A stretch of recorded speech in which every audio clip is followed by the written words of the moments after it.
In your debate with Bart Ehrman on Did Jesus Exist, you said all the letters of Paul are forgeries. Can you comment on that and expand on that a little bit? Yeah, I think that the Dutch radical school of critics with W.C. van Manen and various others, Bruno Bauer, but especially van Manen, he knew that there were a handful of scholars that dismissed all of the so-called Pauline epistles as forgery, and he thought, well, this is absurd, and I'm going to prove it. And you know what I'm going to say next, he wound up getting convinced. This son of a gun, I never thought of this. And he points out how there are clashing doctrines between the Pauline epistles and even within them. Like if you look at Romans 9 through 11 about God's plan for Israel, there seem to be 3 different treatises here arguing different things. If you look at what 1 Corinthians says about women prophesying and speaking in public, there's 2 diametrically opposed positions there. Same letter, should Christians eat meat offered previously to idols, then sold to the marketplace and you buy it there? Should you risk eating that, or does it make you an idolater? There are 2 diametrically opposed arguments, one right after the other. There's pro and anti-Gnostic material, cheek by jowl. Was this guy a multiple personality? Or isn't it more natural to say that Paulinists of various stripes were continually putting their views into these manuscripts as they circulated it? You're witnessing debates within the Pauline movement. And what was the Pauline movement? We take too literally the supposed audience of these epistles, the saints that are in Corinth and all that. There's no real record except for the epistles, that there were any such churches. The first Paulinists we know of, the first ones to collect and comment on his epistles, were the Marcionites and various Gnostic groups who held Paul as their founder.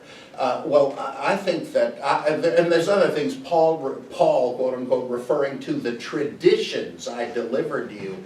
What, Paul started this church a few years ago, and now there are venerable traditions that he handed on? There are retrospective statements as to his work now complete, as opposed to that of Apollos and Cephas and all that.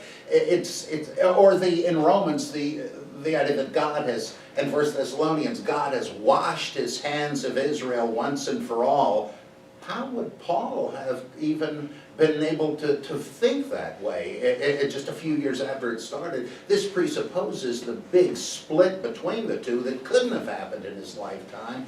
And what is it that would have convinced him that the Jews have been judged? The fall of Jerusalem, which is supposedly after his death. And one thing after another, F.C. Bauer had already shown that all but 4 of the epistles had to be apocryphal, and van Manen and the others said you apply the same criteria to all of them and you're going to see that there are no more genuine Pauline materials in the canon than there are Petrine materials. You know, there's the 2 letters supposedly by Peter. Well, there's a truckload of other Petrine apocrypha. Apocalypse of Peter, Gospel of Peter, the Journeyings of Peter, the Preachings of Peter, and so on and so on. Nobody thinks that Peter wrote all this stuff, but he was a big name, and van Manen said it looks like the same thing was true of Paul. So, and one last thing, when you look at commentaries on the epistles written from a traditional standpoint, my teacher Darrell Dowdy pointed this out,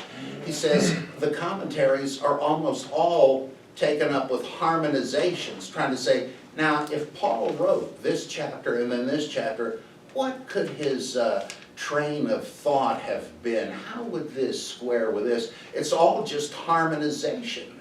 It presupposes a mass of contradictions, and the challenge is to make some sense out of them. It wouldn't be that way, and plus people didn't write letters of that length. They wrote fictitious letters that were treatises. And that already is removing it from the idea that Paul's just writing letters to his converts. So there's a bunch of arguments that now make me think another view that I once thought was insane, that there are no authentic Pauline epistles. So, in white coats.